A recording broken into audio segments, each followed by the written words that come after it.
when Margaret Coleman, the principal of Willow Creek Elementary, shaved my 10-year-old daughter's head as a twisted form of discipline. She had no idea she was targeting the daughter of the state governor. What began as one woman's act of cruelty sparked a movement that exposed deep flaws in our schools and reshaped how we protect our children. This is the story of how my daughter's tears became a catalyst for justice. It was a crisp Tuesday morning in October when my phone buzzed at 11:47 a.m. I was in my office in downtown Harrisburg, reviewing budget proposals, when my assistant, Linda, rushed in, her face ashen.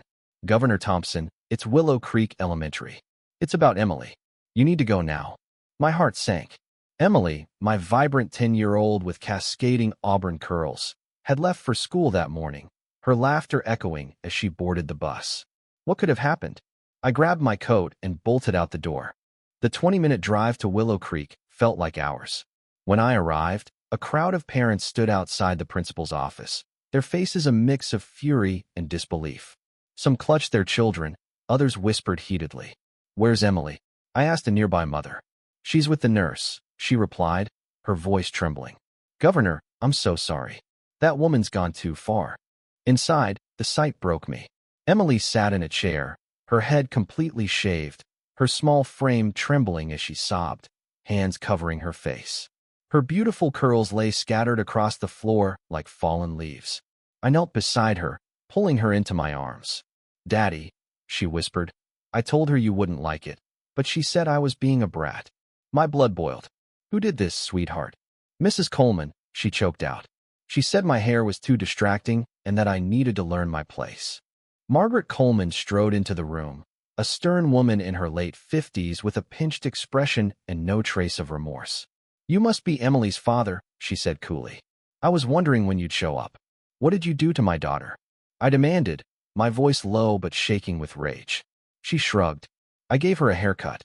Her hair was a distraction and class kids were playing with it, and she was too focused on it instead of her lessons." "You had no right," I said, struggling to keep my composure. Coleman rolled her eyes. "I've been principal for 25 years, Mr. Thompson. I know what's best for these kids. Your daughter needed discipline, and I provided it." "You humiliated a child," I shot back. She smirked. "I taught her about vanity and following rules. Maybe if you spent less time spoiling her, we wouldn't be here." I pulled out my phone. "This is Governor James Thompson. I need state police at Willow Creek Elementary now." Coleman's face drained of color. "Governor?" she stammered. "I didn't know. You think it's okay to abuse children as long as their parents aren't powerful?" I snapped. The room fell silent, parents in the doorway listening intently. Coleman's hands shook as she recounted the incident. Emily's curls had caught the attention of some boys during assembly, who touched her hair without permission. Instead of addressing the boys, Coleman decided Emily's hair was the problem. When Emily refused a trim and tried to call me, Coleman confiscated her phone, called her spoiled, and had a security guard hold her down while she shaved her head. "I was teaching her consequences," Coleman insisted. "You were breaking her spirit," I replied. The truth unraveled quickly. Coleman had a history of targeting children she deemed privileged. She'd forced a boy to eat lunch off the floor for bringing fancy food, made a girl stand in the corner all day for wearing a designer dress, and shamed students by reading their private notes aloud. Parents had complained for years, but the school board, citing her tenure, ignored them. "She made my son feel worthless because we own a nice car," one father said. "We complained, but nothing happened." Emily's courage shone through. When police arrived, she spoke clearly despite her tears. "Mrs. Coleman said I was spoiled and that my daddy couldn't protect me at school," she told the officer.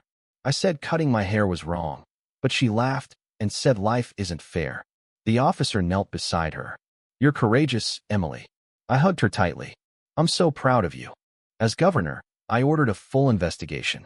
We uncovered 47 complaints against Coleman over 6 years: emotional abuse, discrimination, and cruel punishments, all ignored by the school board. Security footage confirmed the assault. Coleman dragging Emily to a chair, holding her down, and shaving her head as she cried. It wasn't discipline, it was cruelty. The community erupted. The Harrisburg Times ran a front-page story, "Principal's Reign of Terror Exposed." Parents shared stories of Coleman's abuse, and social media buzzed with support for Emily. The most moving response came from her classmates, who arrived the next day wearing hats and scarves in solidarity. Some even shaved their heads. "We don't want Emily to feel alone," one friend said. Emily smiled for the first time since the incident. Coleman was suspended, then arrested, and charged with assault, child abuse, and civil rights violations. The security guard faced charges as an accomplice. I pushed for the school board's resignation and new laws mandating reporting of educator misconduct and stronger student protections. "No child should endure this," I said at a press conference. "No parent should fear for their child's safety at school." Emily struggled in the aftermath. Nightmares plagued her, and she withdrew from activities she loved. We worked with Dr. Laura Bennett, a child psychologist, who used art therapy to help Emily process her trauma. Her drawing small figures in darkness reaching for light broke my heart. "She's resilient," Dr. Bennett said, "but healing takes time." The trial was grueling. Emily testified, her voice steady as she recounted Coleman's cruelty. "She said my hair was too pretty and that pretty girls need to be humbled," she told the court.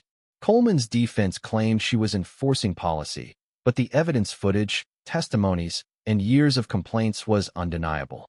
She showed no remorse, insisting she was teaching real-world consequences. The jury convicted her in under 2 hours.